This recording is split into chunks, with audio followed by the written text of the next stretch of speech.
최근에 들어오신 분은 좀 강의 듣기 좀 어려울 거예요.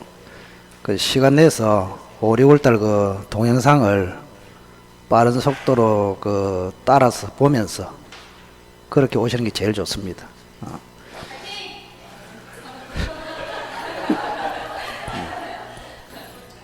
우선 그 법률 용어를 잘 모르니까 답답하단 말이에요. 그래서 5, 6월달 강의를 동영상으로 좀 빨리 빠른 속도로 따라 붙여서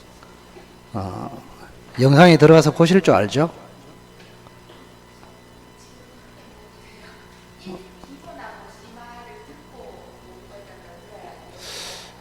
그럴 시간이 있을까?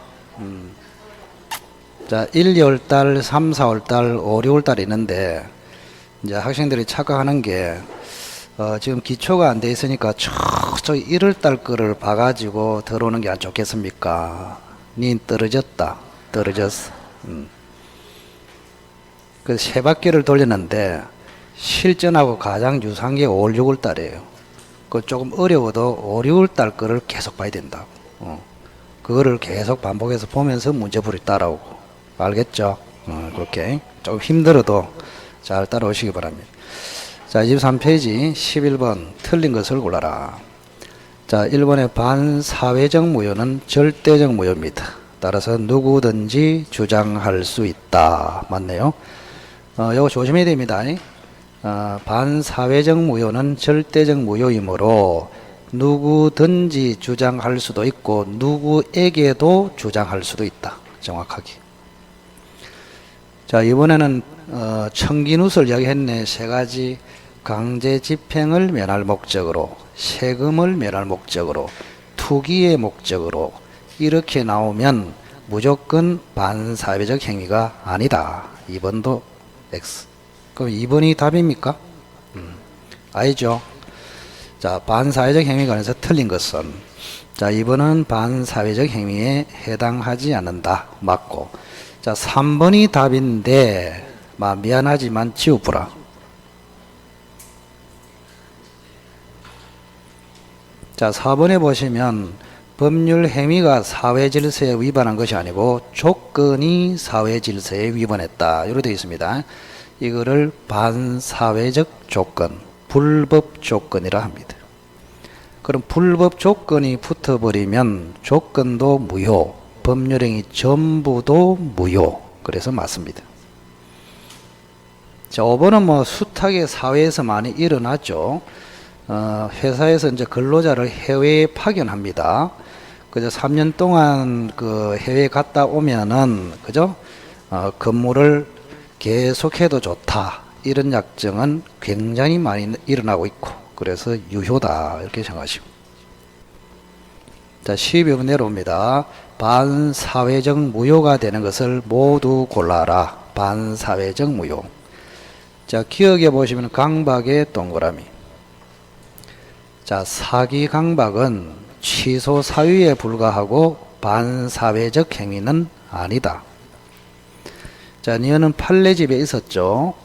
자, 추지직을 거액의 금품을 대가로 양도 양수하기로 하는 약정. 요 약정은 반사회적 무효입니다. 그러나 그 약정을 알고도 종교법인의 추지를 임명하는 행위는 유효다. 이렇게 했습니다. 헷갈리지 마시고.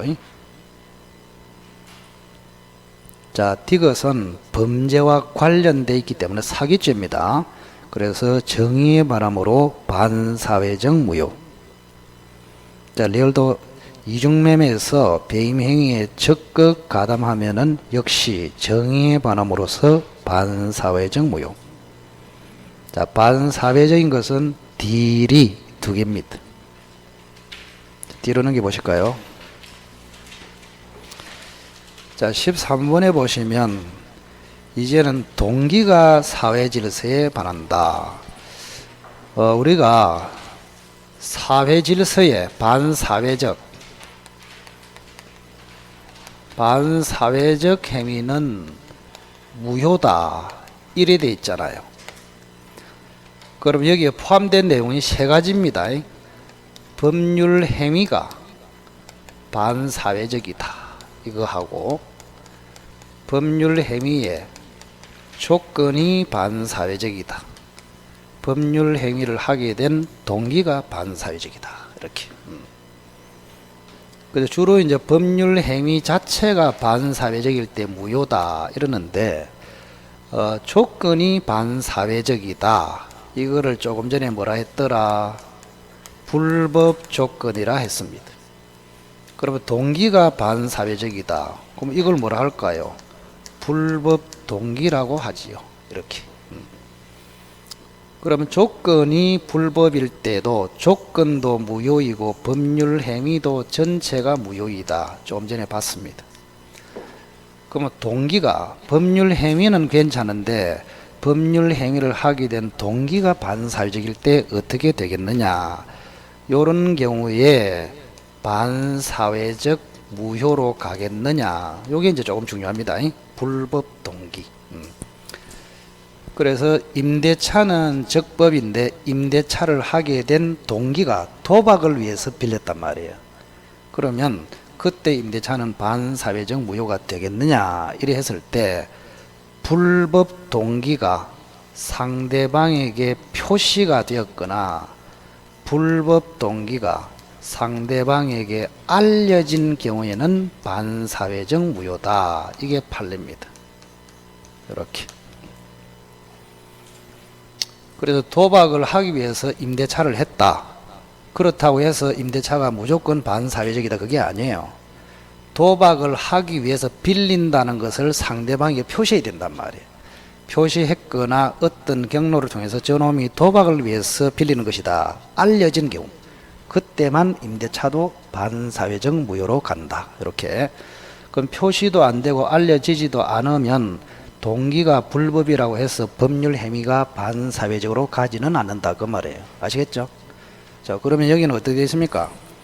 동기가 사회질서에 반한다. 이거를 불법 동기라 그러죠? 그럼 불법 동기가 있으면 법률 행위도 반사회적 행위라고 할 수 있느냐 했을 때 그 불법 동기가 표시되거나 알려지면은 법률 행위도 반사회적이라 할 수 있다. 이래 갑니다. 그럼 여기는 뭐라 되어 있습니까?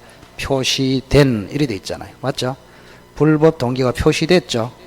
불법 동기가 표시되거나 알려졌기 때문에 법률 행위는 반사회적 행위라고 할 수 있다. 이렇게. 2번하고 4번은 또 나왔네. 지겹다 그죠? 청기누설.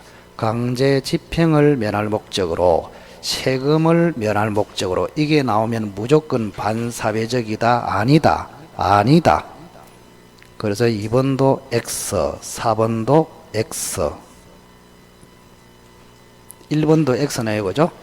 동기, 불법 동기가 표시됐기 때문에 반사회적 행위라고 할 수 있다. 이래 맞잖아요. 1, 2, 4번은 틀렸습니다. 자, 그 다음에 3번을 보겠습니다. 자, 반사회적이냐 아니냐는 계약 체결 당시를 기준으로 합니다. 자, 따라서 계약 체결 후에 범죄인 것을 알았습니다. 그럼 체결 당시에는 알았다, 몰랐다? 몰랐죠. 그 체결 당시를 기준으로 보면은 반사회적이 아닙니다. 그래서 3번이 정확하게 맞네요. 그죠? 자, 5번은 지금 일단은 보지 마세요. 5번 옆에다가 746조 불법 원인 급여다. 요것만 우선 써놓으시고.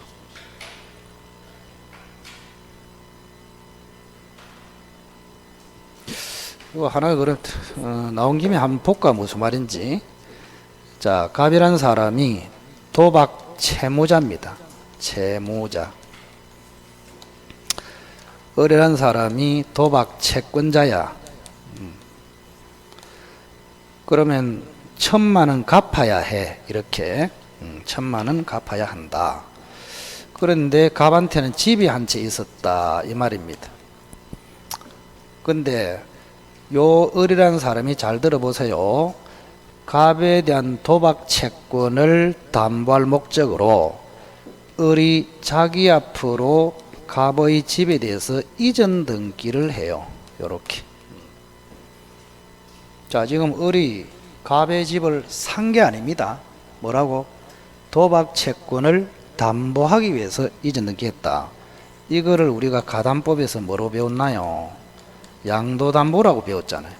그래서 도박 채권자는 도박 채무자 집에 이전 등기를 함으로써 담보를 잡았다. 이걸 뭐라고? 양도담보랍니다. 양도담보. 자, 그러면 도박 채무는 반사회적 무효단 말이야. 그럼 104조, 3조가 나오면 무조건 몇 조가 나와야 된다고? 746조. 그럼 갑이라는 사람은 불법 원인으로 을에게 이전 등기를 급여했단 말이에요. 불법 원인으로. 그럼 불법 원인으로 급여한 것은 반환 청구를 할 수 있다 없다? 없다.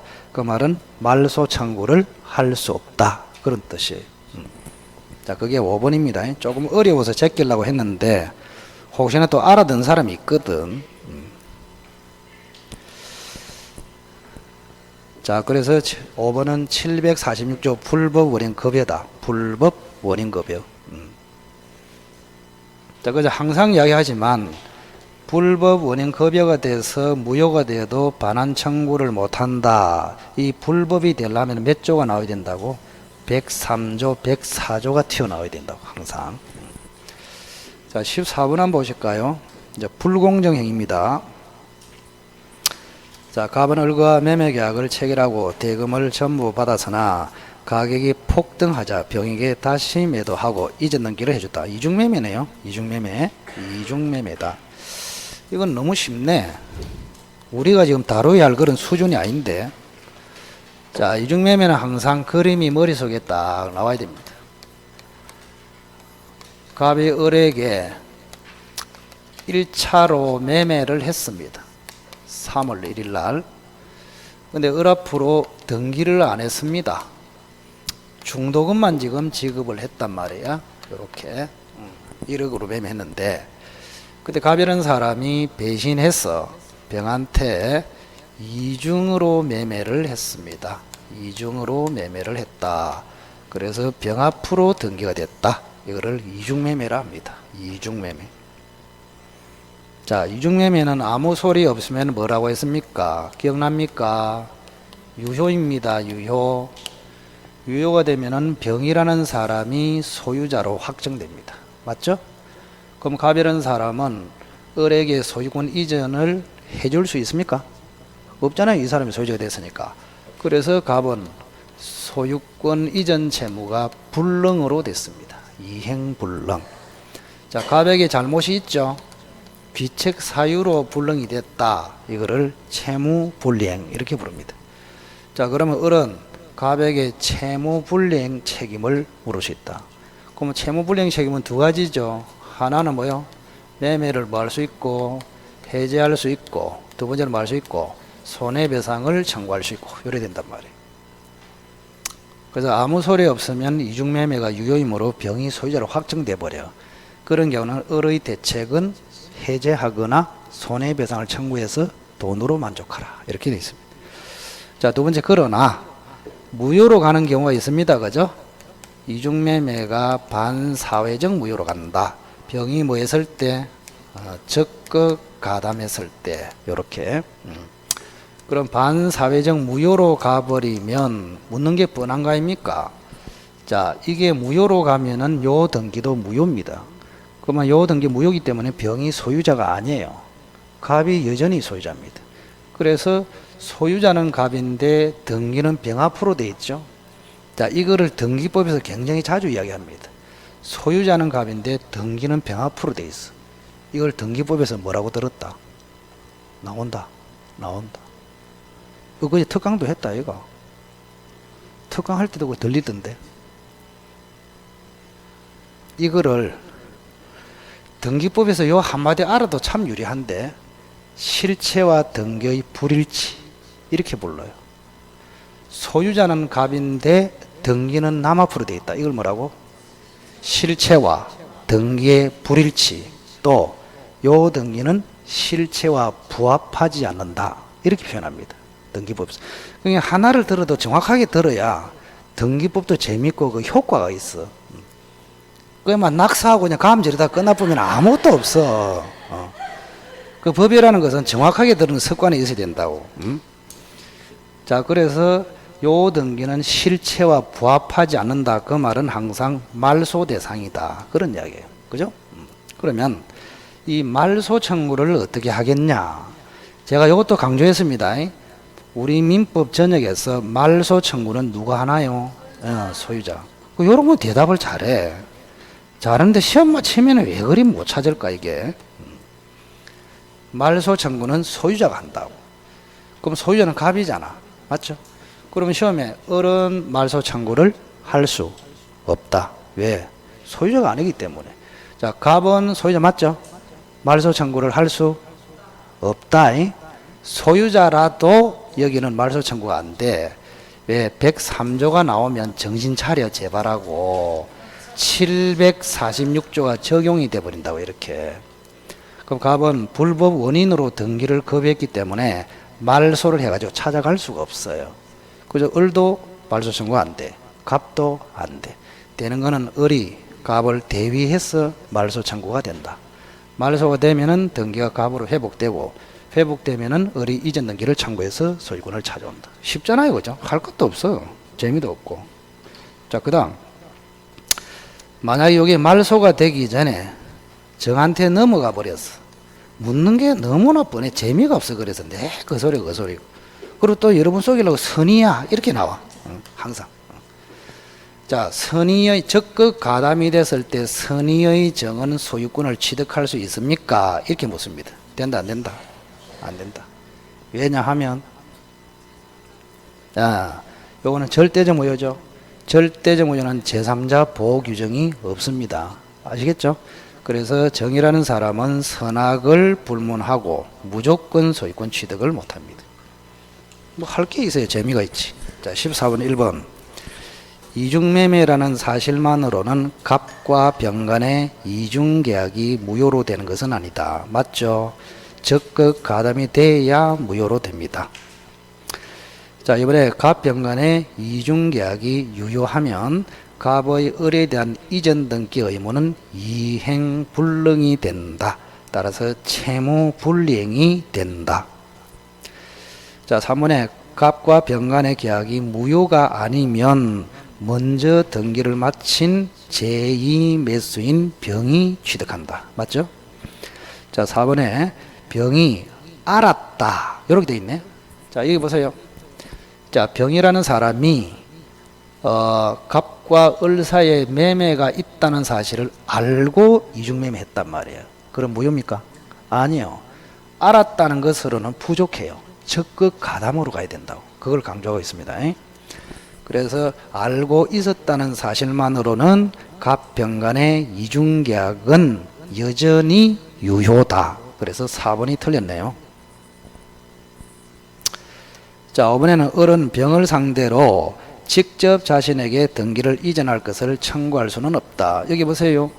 을이 병한테 니한테 등기를 넘겨라. 이거 됩니까? 안 되죠.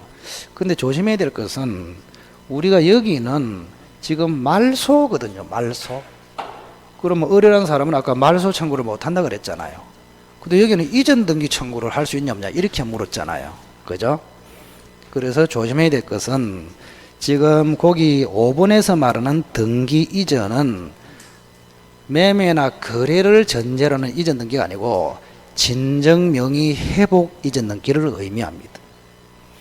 말소 등기 청구하고 같은 말이 뭐라 했습니까?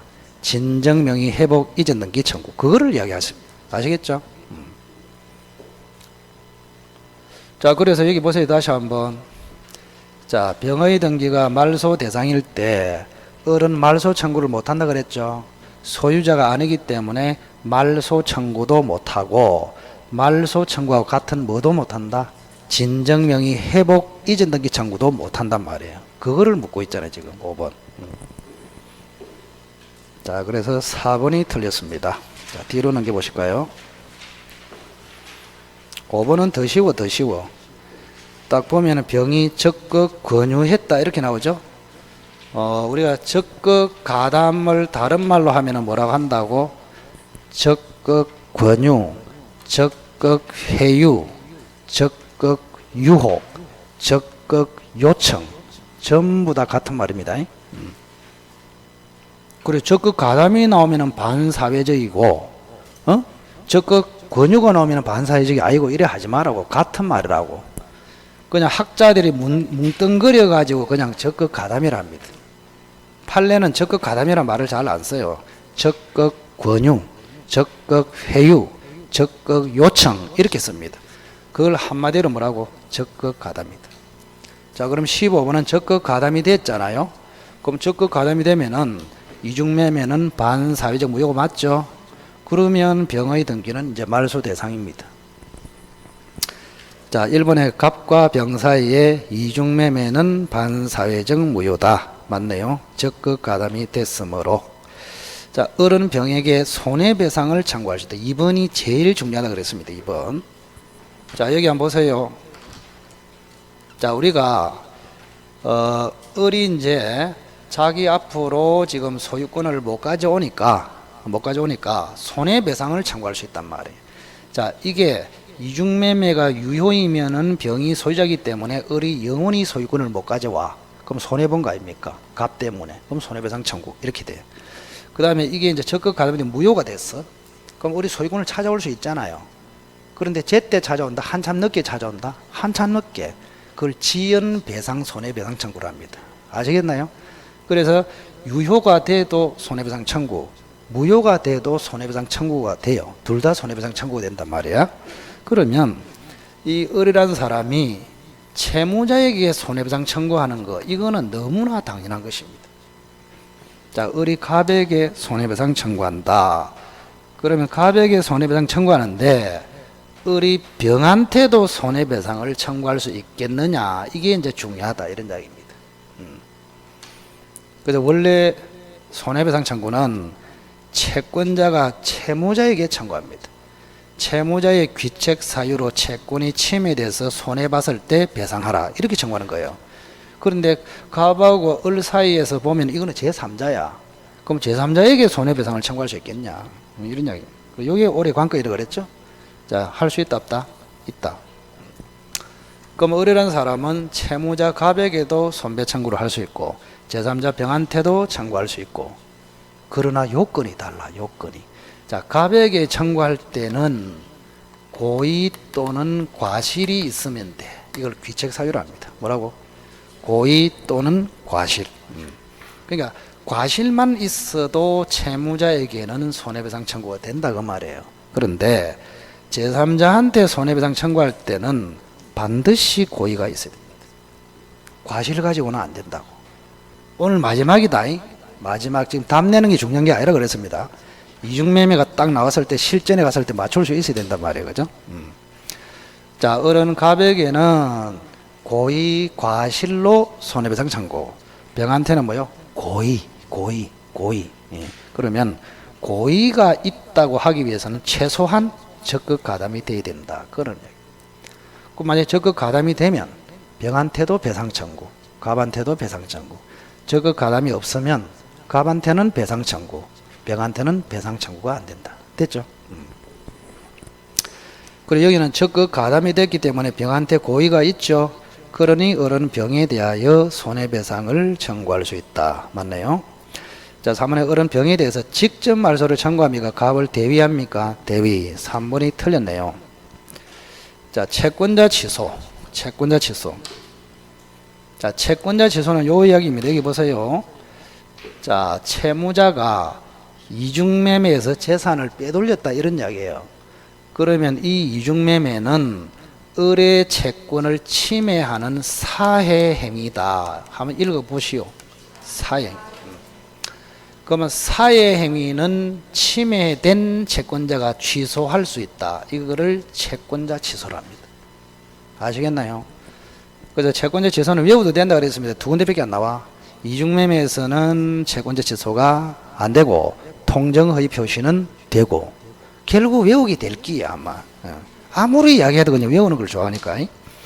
자, 채권자 취소는 침해된 채권이 금전 채권일 때 합니다. 뭐라고? 금전 채권. 그러면 을이 병한테 이중매매함으로써 침해된 채권이 소유권 이전 채권이에요. 아시겠죠? 금전 채권이다 아니다? 아니다. 그래서 채권자 취소가 안 된단 말이에요. 여기서는. 오케이? 5번 좋아하는 거 나왔네. 요거 물었네. 선의의 정의라도 소유권 취득한다 못한다? 못한다. 재미가 없다. 재미가 없어. 3번이 답입니다. 자 16번도 똑같아요. 할 것도 없어. 자 17번 한번 17번 천천히 한번 읽어보세요. 17번도 사실 할 거 없는데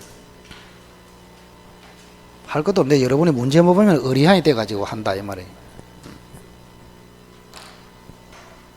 자 적극 가담이 됐죠. 그러면 적극 가담이 됐다는 말은 여기 보세요. 적극 가담이 됐다는 말은 이중매매가 반사회적 무효죠. 그러면 을은 갑을 대위해서 말소 청구해서 결국 소유권을 찾아온다 그 말이에요. 아시겠죠? 그럼 이런 경우에 을의 권리가 뭐가 있느냐 이렇게 물었잖아요. 그죠? 그럼 하나는 뭐요? 갑을 대위해서 말소를 청구할 수 있는 권리가 있고 또 적극 가담이 됐으니까 고의가 있죠. 손해배상 청구권이 있고 두 개를 가지고 있잖아요. 자, 을의 권리는 몇 개다? 두 개. 하나는 손해배상 청구권, 하나는 갑을 대위한 말소 등기 청구권. 그래서 답은 D이다 말이에요. D. 채권자 취소는 안 된다 그랬죠. 위험해 그죠? 그럼 기억은 자 여기 보세요. 병이 을이 병한테 부당이득 반환 청구권이 있겠냐? 자 부당이득 청구권이 이게 어렵게 생각하지 마시고 부당이득 청구권이 뭐냐? 일마가 부당하게 이득을 취함으로써 내가 손해봤을 때 그때 부당이득을 내라. 이게 부당이득 반환 청구예요. 자 일마의 이득이 뭐예요? 적극 가담했어. 소유자입니까 아닙니까? 아니죠. 등기 말소 대상이죠. 이득이 없어요 이 사람은. 그래서 을은 병보가 부당이득을 반환해라 이런 권리가 없단 말이야. 그럼 또 이번에 병에 대한 소유권 이전 청구권. 자 보세요. 을은 병에 대해서 소유권 이전 청구권이 있습니까? 없어요. 자 소유권 이전 청구는 두 가지가 있어. 보통의 소유권 이전 청구권, 두 번째 진정명의 회복 이전 등기 청구 두 가지가 있단 말이야. 자 보통의 이전 등기 청구는 을하고 병 사이에 거래가 있어야 됩니다. 거래 있습니까? 없어요. 그 다음 을이 직접 말소 청구를 할 수 있어요? 없어요. 그럼 말소 청구가 같은 말이 뭐라고? 진정명의 회복 이전 등기 청구. 그것도 할 수 없다 그 말이에요. 그래서 을은 병한테 말소 청구권이나 진정명의 회복 이전 등기 청구권이 없다 이 말이에요. 그래서 오로지 가는 것은 뭐밖에 없다? 손해배상 청구권하고 갑을 대위한 말소 등기 청구권. 그 두 개밖에 없다고. 그래서 답은 뭐라고? D리. 자, 뒤로 넘겨보시고 불공정 행위.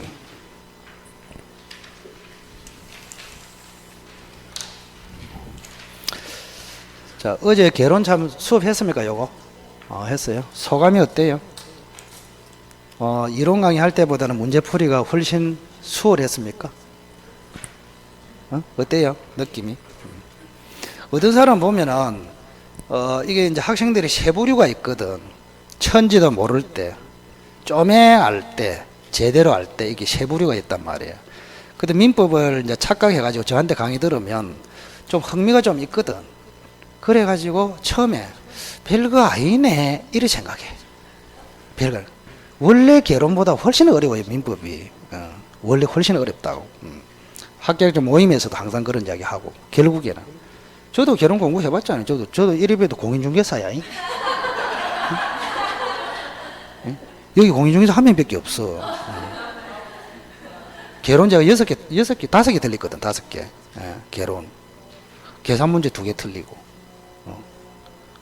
하기는 물어봐라. 제가 이제 그때 그 당시에 동네에 있을 때 8월달부터 그때 했나 시간이 없어가지고 그때 막 학원 강의하고 학원 경영하고 또 제가 박사학위가 있기 때문에 대학교 출강까지 계속 했거든요. 시간이 없어. 근데 저 대장이 내보고 자격증 따라하는 거야. 나 하기 싫은데. 나 강력하게 이야기해도 쥐가 땀 됐긴데. 그래서 나 하기 싫다니까 계속 해라는 거야. 8월달에. 내일 모레 시험인데. 그래가지고 나는 그냥 그래 알았다 해가지고 그냥 급해가지고 이제 선생들 불러가지고 하여튼 간에 그 시간이 없으니까 민법 안 해도 되고 등기법 안 해도 돼 내가 그건 안 해도 되잖아요 두 개. 그러면 이제 문제는 이제 개론하고 뭐하고 공법하고 중개법하고 공시법 안 해도 되지. 그거는 등기법 내가 안 해도 되잖아 민법 하는데. 지적분은 어차피 원래 안 할 거고, 세법은 껍데기도 안 받고 아예. 그냥 찍는다 생각했고, 시간이 없어, 시간이. 세법은 그냥 껍데기도 안 보고 찍었는데 6개 맞더라고, 6개. 그 성공했고, 그래 작전이 이제 중개법을 내가 이제 제대로 해서 80점 받겠다, 이런 생각을. 중개법만 유일하게 요약서를 3번, 4번을 딱 정독을 했어. 그래서 중개법은 그때 몇 개 틀렸노? 아마 9개 틀렸을 거예요. 77.5. 그 성공했지. 공법은 그냥 뭐 작전을 잘 짜가 반은 날려버리고, 한 45% 정도만 공부를 했거든. 선생 불러가지고 시험에 제일 잘 나온 것만 이렇게 체크해주라 해가지고, 그러니까, 그래가지고 공법이 그때 57.5 받았는가? 그 성공했잖아요. 어쨌든 간에. 그래가 나는 기대도 안 했는데 합격이 득돼 버렸어. 물어봐라 가서 깜짝 놀랐습니다. 처음으로. 왜? 실제로 내가 이제 공부 능력이 있다는 것을 추상적으로 알고 있었는데 증명을 해버렸거든, 내가. 그래서 깜짝 놀라더라고. 그 결혼은 내가 또 5개밖에 안 들렸어. 그때부터 이제 인정을 하기 시작했다. 실제로. 아, 저 사람 지금 공부만큼은 보통이 아니네. 이렇게. 그전엔 좀 잘한다고만 이제 알고 있었는데, 내가 증명을 시켜줬잖아, 어쨌든. 그 내가 이제 물어보면 그래요. 나는 공부한 건 없는데, 찍은 거 다 맞췄다. 이러면, 찍으니까 다 맞대, 그냥. 아무거나. 근데 뭐 하다가 이래 됐습니까, 우리가? 그게 중요한 게 아닌데. 소감. 그러니까 민법을 만만하게 보지 마라, 그 말입니다. 이게 제대로 알기까지는 이게 만만하지 않아요. 별거 아닌 것 같아도 민법은 사법고시에서도 가장 어렵습니다. 가장 어렵고 가장 중요하고, 사법고시는 8과목이 들어가거든요. 거기에서 거의 한 40%가 민법이 차지합니다, 전체. 제가 옛날에 공부할 때는 지금 여러분들은 이게 뭐 문제 빼버리면 한 400페이지, 300페이지 이렇게밖에 안 됐다잖아. 우리가 공부하는 기본서가 3,500페이지입니다. 민법이. 분량이 이래요. 그 중에 거의 10분의 1을 우리는 공부하고 있단 말이에요. 그죠? 그래서 민법은 끝이 없다. 이렇게 생각하시고. 근데 우리는 이제 끝이 없는데 70점 정도 맞게 하는 거는 별 어렵지 않다. 이런 이야기입니다. 1차를 통과하는 정도까지. 자, 그렇게 보시고. 어쨌든 간에, 민법이 조금 어려워지더라도, 원래 그렇구나 생각하시고 잘 따라오시면 된다. 자, 104조를 한번 볼까요? 불공정행위. 자, 갑이라는 사람이 10억짜리 토지를 가지고 있습니다. 자, 1억으로 매매를 합니다. 3월 1일 날 10억짜리가 넘어갔습니다. 1억이 이쪽으로 넘어갔어요. 그럼 누가 봐도 불공정하네. 그죠? 그러면 이 매매는 불공정으로서 무효입니다. 이거는 누가 주장할까요? 갑이 주장하죠, 갑. 그래 10억짜리 찾아올 거 아닙니까? 그래서 무효라고 주장하는 사람이 항상 무효 요건을 증명합니다. 이렇게 기본이 딱 갖춰져 있어야 돼요. 그럼 갑을 뭐라 하느냐? 피해자단 말이에요. 그럼 불공정으로서 무효가 되기 위해서는 3가지 요건이 필요하다고. 자, 피해자는 첫째는 뭐 궁박하거나 경솔하거나 무경험하거나 요렇게. 자, 가해자는 뭐예요? 이용하려는 의사가 있어야 됩니다. 피해자의 상황을 이용하려는 의사. 자, 요거하고 같은 말을 조심해야 됩니다. 폭리에 대한 악의 이렇게 부릅니다. 그냥 악의가 아닙니다. 뭐라고? 폭리에 대한 악의. 자, 그 다음에 중간에 급부와 반대급부 사이에 현저하게 불균형이 있어야 된다. 요 3가지의 요건이. 자, 이 3가지 요건을 갑이 입증하면은 불공정 무효로서 토지를 찾아올 수 있다. 그런 얘기예요. 자, 갑을 뭐라고 부를까요? 피해자. 을을 뭐라 부를까? 가해자 또는 폭리자 이렇게 부릅니다. 이렇게. 자, 그럼 여기서 등장하는 게 항상 지문에 반복이 돼. 보면은 반은 반복이야, 지금. 딱 보면은. 뭐가 나오냐? 자, 궁박이죠. 경솔이죠. 무경험이죠. 무경험이 무슨 뜻이냐에 대해서 판례가 하나 있어. 첫째, 특정 영역에서 경험이 없다. 그런 뜻이 아니에요. 거래, 일반에서 경험이 없다. 그런 뜻입니다. 거래 일반에서. 그 사건에 경험이 없다. 그런 뜻이 아니고 인생 전반에 걸쳐서 내가 매매한 적이 없다 그런 뜻이에요. 그 말은 곧 다른 말로 하면 축구다 그런 뜻입니다. 바보 그런 뜻이고. 자, 그 다음 현저하게 불균형이 되면은 요것이 추정이 되겠느냐 이런 이야기입니다. 딱 시험에 나오는 거 정해져 있다니까. 만약에 추정이 되면 어떻게 될까? 자, 아까 갑이 세 가지 요건을 입증해야 된다 그랬죠, 그죠? 근데 추정이 돼버리면 요거는 입증할 필요가 없잖아요. 두 개만 입증해도 되잖아. 그런데 우리 판례는 추정이 안 된다고 봅니다. 현저히 불균형하다고 해서 궁박, 경솔, 무경험으로 추정되지 않는다. 따라서 갑은 세 개 모두를 입증해야 된다. 이렇게 갑니다. 자, 그 다음 추인이 될까요? 자, 불공정 무효는 상대적이다, 절대적이다. 절대적 무효는 추인이 안 됩니다. 유효로 살려낼 수 없어요. 그래서 103조든 104조든 추인은 안 돼. 그러나 무효인 행위를 유효인 행위로 바꿀 수 있겠냐? 요거는 됩니다. 조심해라고 그랬습니다. 자, 103조는 추인도 안 되고 전환도 안 돼요. 근데 104조는 추인은 안 되는데 뭐는 된다? 전환은 된다. 헷갈리지 마시고. 자, 그 다음 104조는 정여에는 적용이 안 됩니다. 뭐에는 적용이 안 된다고? 정여. 정여는 공짜로 주는 것이죠. 공짜로 주는 것은 본질 자체가 불공정이기 때문에 여기는 104조로 무효로 만들 수가 없어요. 그럼 정여하고 같은 말이 뭘까요? 예, 정여, 무상, 헌납, 기부 같은 말. 뭐라 했다? 정여, 무상, 헌납, 기부. 여기는 104조가 적용되지 않습니다. 그 다음 경매에도 적용이 안 됩니다. 왜 그러냐? 자, 104조는 법률 행위가 불공정이 돼야 적용됩니다. 경매는 법률 행위다, 법률 규정이다. 법률 규정. 그래서 여기에는 적용이 안 된다. 이렇게 나옵니다. 자, 그럼 또 하나. 뻔해. 재미도 없어. 자, 여기 보시면 만약에 병으로 넘어갔어. 제3자입니다. 자, 제3자가 나오면 숨도 안 쉬고 선의 악의로 나눠.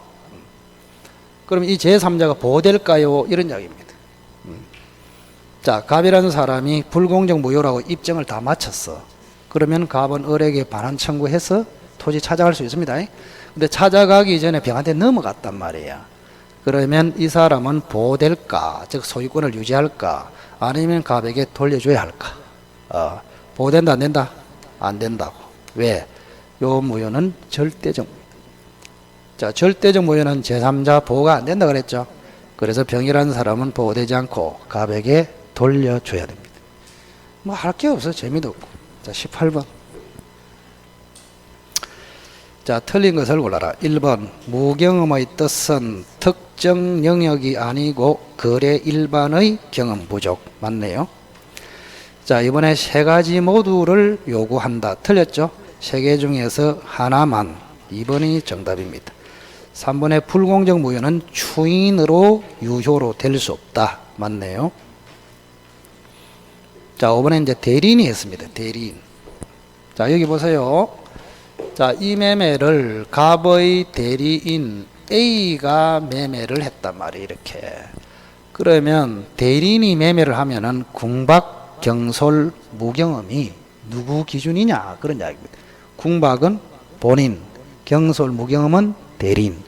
본인이 궁박해야 대리인이 경솔, 무경험이 돼야 불공정 무효가 된다. 아시겠나요?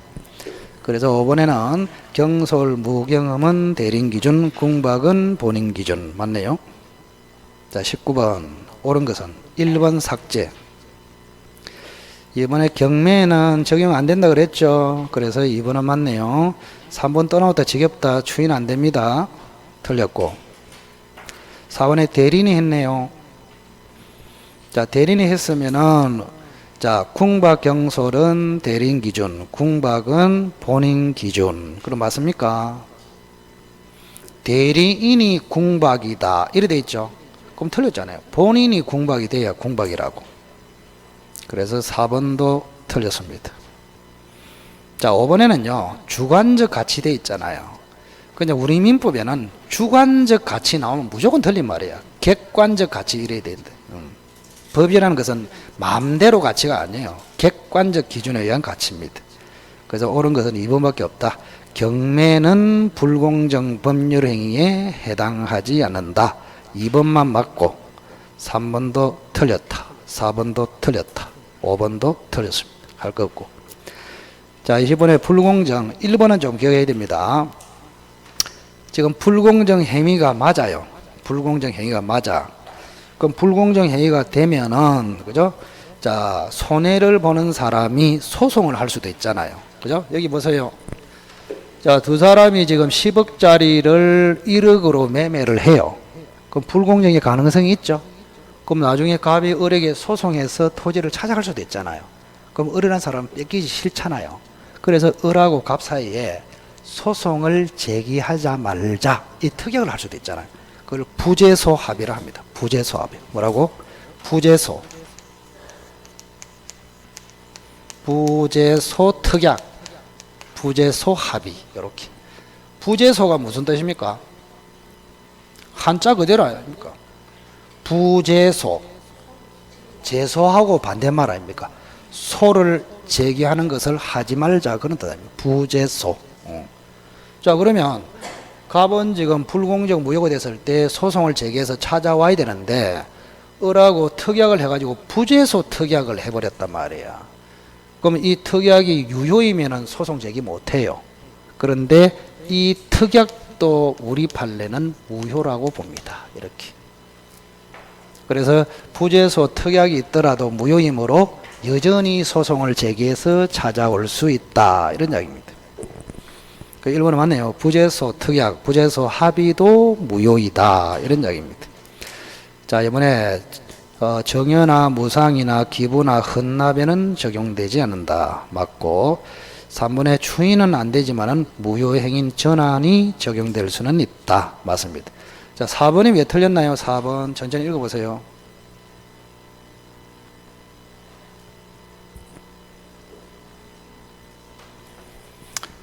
자, 여기 한번 보세요. 현저하게 불균형이면은 불공정이 되거든요. 그러면 불균형이냐 불공정이냐 판단 시점이 어디냐 이 말이에요.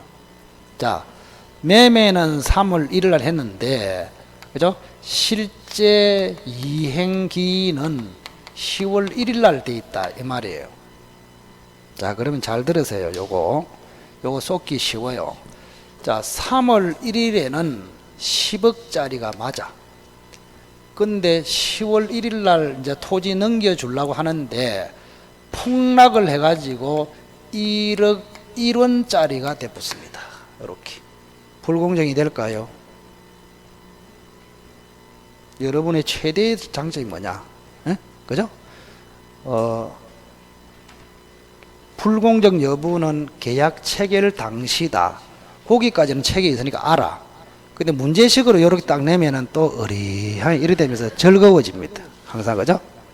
자, 불공정이냐 아니냐는 계약 체결 당시가 기준입니다. 아시겠죠? 그러면 체결 당시에는 10억짜리인데 그럼 불공정이 맞잖아요. 1억하고 10억짜리 바꾸니까. 근데 이행기에 가니까 요 토지가 10억짜리에서 1억 1원짜리로 폭락했단 말이에요. 그러면 이 토지 가치는 1억 1원, 매매 대금은 1억. 이런 불공정이 아니잖아요. 그럼 불공정입니까? 아닙니까? 결론적으로. 불공정이다 아니다. 불공정 맞죠? 이행기가 기준이 아니라니까. 이때가 기준이라고. 폭락이 되어도 폭락이 된 게 기준이 아니라니까. 매매 당시에가 기준이랄까. 그때는 10억짜리였잖아요. 이행기에는 비록 뭐요? 1억짜리로 떨어졌지만 그래서 여전히 불공정이다. 그런 뜻입니다. 재밌다 그죠? 자, 그래서 4번에 읽어보시면 체결 당시에는 불공정 법률 행위가 아니라도 사후에 불공정이 되면은 불공정에 해당한다. OX, X. 그래서 4번이 틀렸다고. 체결 당시에 불공정이 돼야 한다. 이해합니까? 무슨 말인지? 5번에 했었고 4번이 답이 되겠습니다. 자, 뒤로 넘겨보세요. 21번에 1번은 삭제, 2번은 받고, 3번이 옳습니다. 불공정이 성립하기 위해서 가해자, 폭리자에게 뭐가 있어야 된다? 이용하려는 의사가 있어야 한다. 3번이 옳네요. 이용하려는 의사를 다른 말로 뭐라 했다? 폭리에 대한 악의. 맞습니다. 자, 4번에 불공정 무효는 추인이 된다, 안 된다? 안 된다. 그래서 4번도 X.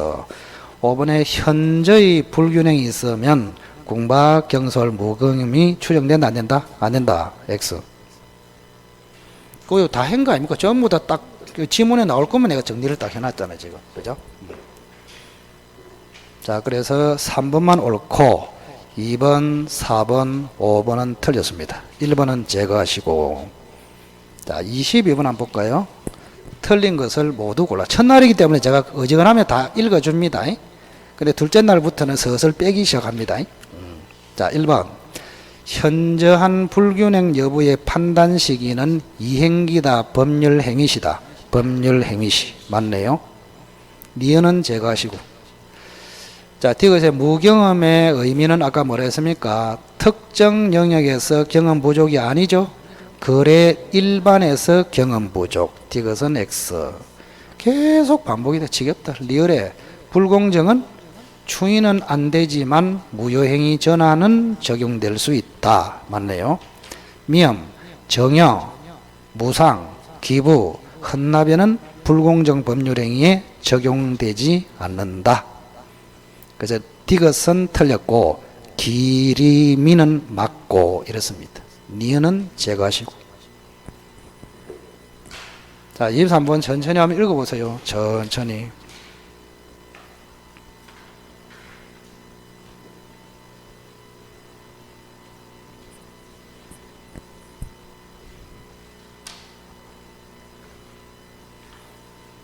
피해자가 누구예요? 피해자. 모르겠나?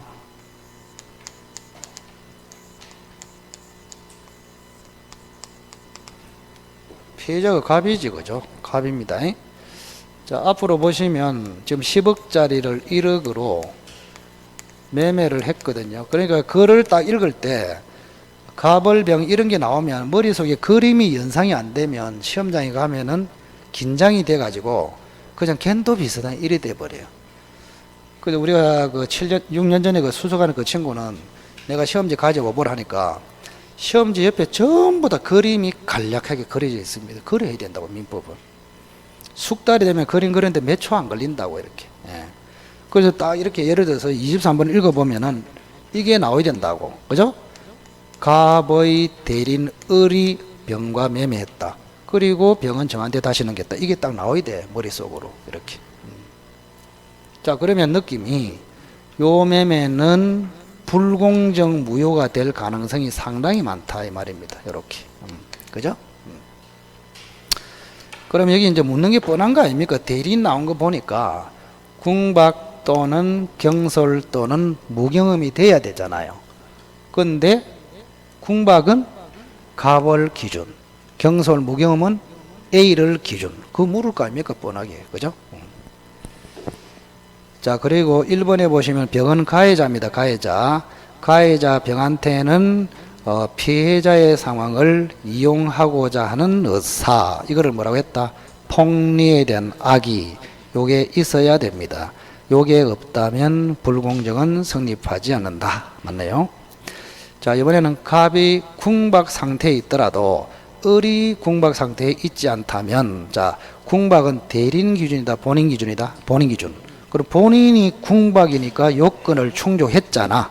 그러니 불공정행위는 성립한다. 이래 맞죠. 2번이 틀렸네요.